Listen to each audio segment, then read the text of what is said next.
नमस्कार, मेरा नाम मयंक चतुर्वेदी। मैं Maa Kalyanika public school, Pendra road, Chhattisgarh से। पिछले वीडियो में हमने अनुवाद के विषय में पढ़ा था। आज फिर से वही रचनानुवाद के विषय में पढ़ेंगे। तो मैं आपको प्रथम पुरुष और मध्यम पुरुष ये दो की जानकारी दे चुका था। आज जो मैं आपको बताने जा रहा हूँ ये लट लकार का उत्तम पुरुष का, जो मैंने आपको बताया था कि उत्तम पुरुष में मैं मीन्स वक्ता, जो बोलने वाला होता है, उसके विषय में कहा जाता है। और उत्तम पुरुष में जो सबसे अनिवार्य रूप से शब्द रूप का प्रयोग होता है वो है केवल अस्मद शब्द का। अस्मद माने होता है मैं, युष्मद माने होता है तुम। तो युष्मद का रूप हमने मध्यम पुरुष में पढ़ा है। आज हम उत्तम पुरुष पढ़ेंगे। इस उत्तम पुरुष में केवल और केवल अस्मद शब्द का रूप प्रयोग होता है। तो सब मैंने आपको बोला भी था और मैं आज अस्मद शब्द का रूप आपके सामने लिखकर बता भी रहा हूँ कि हमें सबसे पहले अस्मद शब्द का पूरा रूप लर्न करना होगा। प्रथमा विभक्ति से लेकर सप्तमी विभक्ति तक का जो उसका शब्द रूप है हमें उसको पढ़ना है, उसको जानना है। यदि हम उसका अध्ययन नहीं करेंगे और वाक्य हमारा विभक्ति के अनुसार होगा, कारक के अनुसार होगा, तो हम रचनानुवाद नहीं कर पाएंगे। तो सब चाहिए हम अस्मद शब्द का रूप सर्वप्रथम देख लेते हैं। अस्मद माने होता है मैं। ये विभक्ति लिखी हुई है प्रथमा, द्वितीया, तृतीया, चतुर्थी, पंचमी, षष्ठी और सप्तमी। एक वचन, द्विवचन और बहुवचन। अस्मद शब्द का प्रथमा विभक्ति में जो शब्द रूप होता है मैं आपको बोलकर बता रहा हूं। अहम, आवाम, वयम। अहम मतलब मैं, आवाम माने हम दोनों, वयम माने हम सब। फिर चलते हैं द्वितीय विभक्ति में। माम, आवाम, असमान। माम मतलब मुझको, आवाम हम दोनों को, वयम हम सबको। तृतीय विभक्ति में आएंगे तो माया, आवाभ्याम, अस्माभि। इसमें आएंगे तो माया मतलब मुझसे, आवाभ्याम हम दोनों से, अस्माभि हम सबसे। चतुर्थी विभक्ति में चलेंगे तो मह्यम, आवाभ्याम, अस्मभ्यम। इसमें चतुर्थी विभक्ति का जो चिन्ह होता है के लिए, मतलब मेरे लिए, हम दोनों के लिए, हम सबके लिए। पंचमी विभक्ति में आएंगे, इसका भी चिन्ह होता है से, अपादान कारक कहलाता है। अपादान कारक में अलग होने का बोध होता है। तो इसमें मत, आवाभ्याम, अस्मत्। मत मतलब मुझसे, आवाभ्याम हम दोनों से, अस्मत् हम सबसे। षष्ठी विभक्ति का चिन्ह होता है का, के की, और कारक बोलते हैं संबंध कारक। तो इसमें हम मम, आवयोग, अस्माकम। मम मतलब मेरा, हम दोनों का, हम सब का। ठीक है। का, के की तीनों का प्रयोग होता है। कभी का होता है, कभी के का होता है और कभी की का होता है। सेकंड जो आपका वाक्य होता है उसके अकॉर्डिंग। और सप्तमी विभक्ति में होता है मई, आवयोग, अस्मासु। सप्तमी विभक्ति का कारक चिन्ह होता है में, पर। में अलग है और पर अलग है। तो इसमें बोलेंगे मई, आवयोग, अस्मासु मतलब मुझ में, हम दोनों में और हम सब में। इसी के लिए पर के हिसाब से बोलेंगे तो मुझ पर, हम दोनों पर, हम सब पर।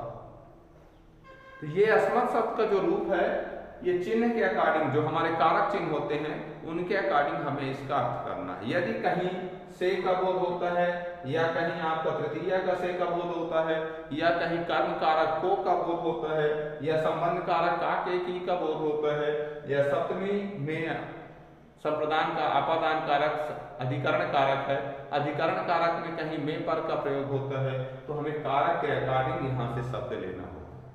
जैसे एक उदाहरण देता हूं आपको, मुझे दूध अच्छा लगता है। अब मुझे शब्द आया है, अब मुझे आया है तो मुझे आपका अहम भी नहीं होगा। अब ये देखना है कि मुझे अकेला है, सिंगुलर है कि प्लूरल है, एक वचन है कि द्विवचन है कि बहुवचन है। तो सर्वप्रथम इसमें कर्ता समझ में आएगा कि कर्ता एक वचन है। अब मुझे लिखा है, मुझे दूध अच्छा लगता है, तो मुझे शब्द है तो मुझे किसमें होगा, तो हमें देखना होगा अरे मुझे तो इसमें चतुर्थी विभक्ति में होगा। तो चतुर्थी विभक्ति का हमको एक वचन लेना है, तो इसका महियम हो जाएगा। ठीक है, ऐसे यदि कहीं शब्द आ जाएगा कि वृक्ष से पत्ते गिरते हैं, आपको शब्द रूप के अकॉर्डिंग आ जाएगा, तो वृक्ष से शब्द आया तो उसमें आपका पंचमी विभक्ति का हो जाएगा।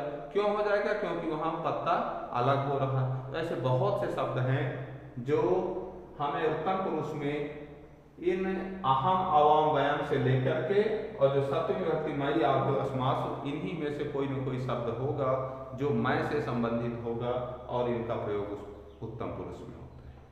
तो ये शब्द रूप हमें अच्छे से लर्न करना है।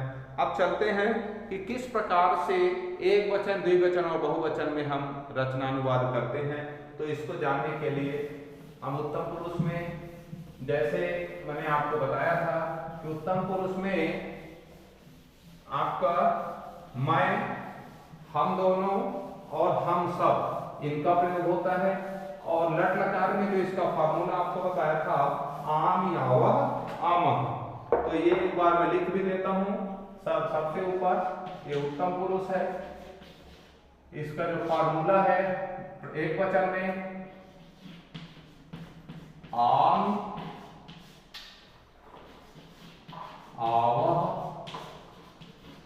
और आमह, इसको जानकारी के तौर पर मैं लिख दिया है। अब आप देखेंगे कि जो भी शब्द आएगा इसके हिसाब से हमको सेट करना है। तो जैसे मैं लिखा कि मैं पढ़ता हूं, सबसे सरल सेंटेंस है, मैं पढ़ता हूं। ठीक है, अब मैं पढ़ता हूं, आप समझ गए, पहले ही बोला था मैं कि मैं आपका केवल उत्तम पुरुष में आएगा। मैं, हम दोनों, हम सब, मैं, मुझे, मुझको, मेरे लिए, मेरा, कुछ भी मैं से रिलेटेड है वो सब उत्तम पुरुष में आएगा। इसके बाद हमें देखना है कि मैं ही लिखा है, तो मैं की संस्कृत क्या होती है, फिर इसमें क्रिया क्या है, पढ़ना। तो किसके माने पढ़ना हमें ये जानना है। तो पढ़ना शब्द जो है आपका किससे होता है, पठ धातु से बनता है। ठीक है, पठ धातु से बनता है पढ़ना। अब हमको ये देखना है कि यदि उत्तम पुरुष का है, तो उत्तम पुरुष का है तो सबसे पहले हमको लिखना होगा अहम। ठीक है, अब पढ़ता हूं एक वचन है, तो उत्तम पुरुष का एक वचन क्या लिखा है यहाँ, आमी। तो पठ को हमको इस फार्मूले में रख देना है, तो बन जाएगा पठामी, अहम पठामी। ये आपका अनुवाद हो गया, बिल्कुल सरल सा। यदि इसी को कह दिया जाए मैं पढ़ती हूं, तो क्या मैं पढ़ती हूं सेंटेंस होने से ये क्या अनुवाद बदल जाएगा, नहीं बदलेगा। तो इसलिए नहीं बदलेगा कि कर्ता आपका मैं है, या पढ़ता और पढ़ती मेल और फीमेल दोनों से होता है, लेकिन क्रिया एक ही रहेगी। आम यावा आमह, मेल और फीमेल, पुल्लिंग और स्त्रीलिंग दोनों में लगेगा, उसमें बदलना नहीं है। तो मैं पढ़ता हूं, मैं पढ़ती हूं, इससे पता चलता है कि इसमें क्या है, मेल है, लेकिन वाक्य वही रहेगा, उसमें परिवर्तन नहीं होगा। अहम पठामी आपका मेल में भी होगा, पुल्लिंग में भी होगा, और अहम पठामी आपका स्त्रीलिंग में भी होगा। तो ये आपका इसके लिए एक वचन के लिए हुआ। अब द्विवचन पे चलेंगे। द्विवचन का जो इसमें लिखा हुआ है आवा शब्द है, आप क्रिया हम एक ही रखते हैं, जानकारी के तौर पर पठ ही रखते हैं। तो इससे हम कर देते हैं हम दोनों पढ़ते हैं, हम दोनों पढ़ते हैं, हम दोनों पढ़ते हैं। अब हम दोनों में है तो हम दोनों की संस्कृत एक होगी, और पढ़ते हैं की संस्कृत एक होगी। तो हम दोनों में क्या आएगा, अहम का द्विवचन क्या होता है, आवाम। यहां हम लिखेंगे आवाम।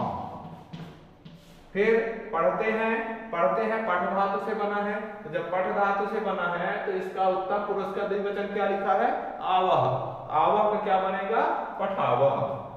तो आवाम पठावह, ये अनुवाद हो गया।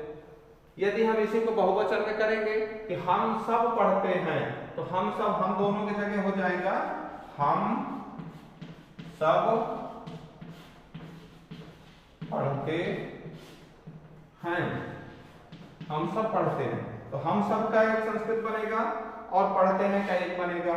हम सब यहाँ प्लूरल है, बहुवचन है, तो हम सब की संस्कृत होती है, जैसा मैं आपको अस्मत् शब्द का रूप बताया था, अहम, आवाम, वयम, तो इसमें हो जाएगा वयम।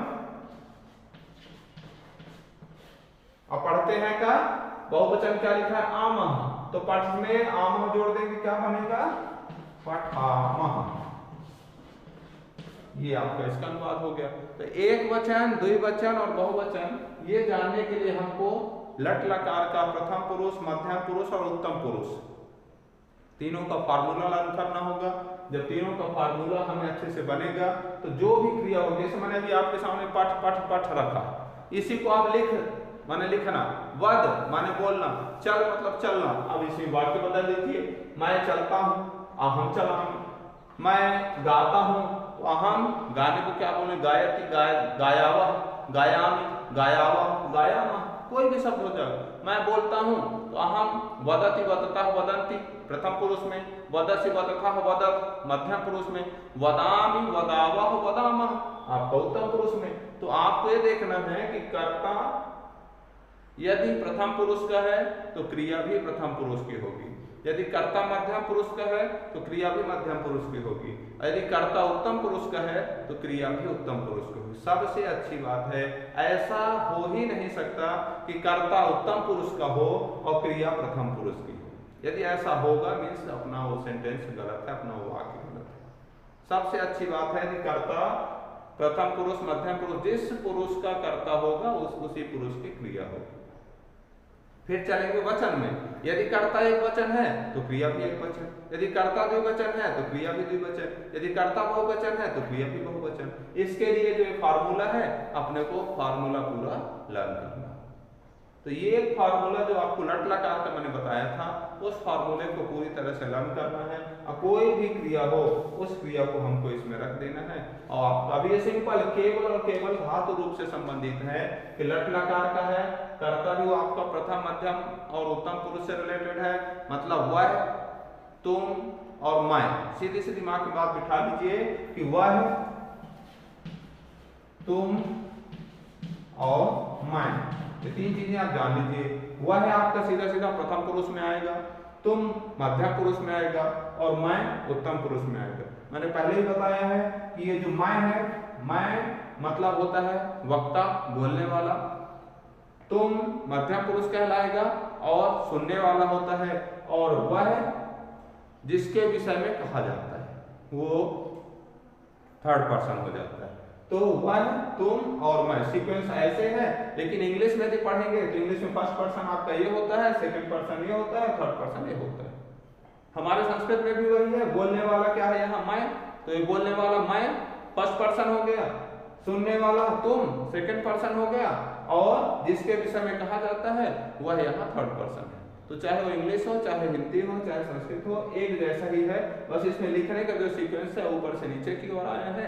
आप हमेशा इंग्लिश में ऐसा पढ़ते हो तो चीज वही है, शब्द वही है, बस उसको थोड़ा सा समझना है। तो ये पूरा हमारे लट लकार प्रथम पुरुष, मध्यम पुरुष, उत्तम पुरुष, आपका अस्मत् और युष्मत् शब्द का रूप हुआ।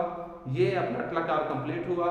हम अब अगले वीडियो में लंग लकार को भी इसी प्रकार से पढ़ेंगे कि प्रथम पुरुष, मध्यम पुरुष, उत्तम पुरुष में कैसे उसको जानेंगे, लंग लकार है क्या, उसकी क्या पहचान है, ये सारी चीजें हम अगले वीडियो में फिर से शेयर करेंगे। धन्यवाद।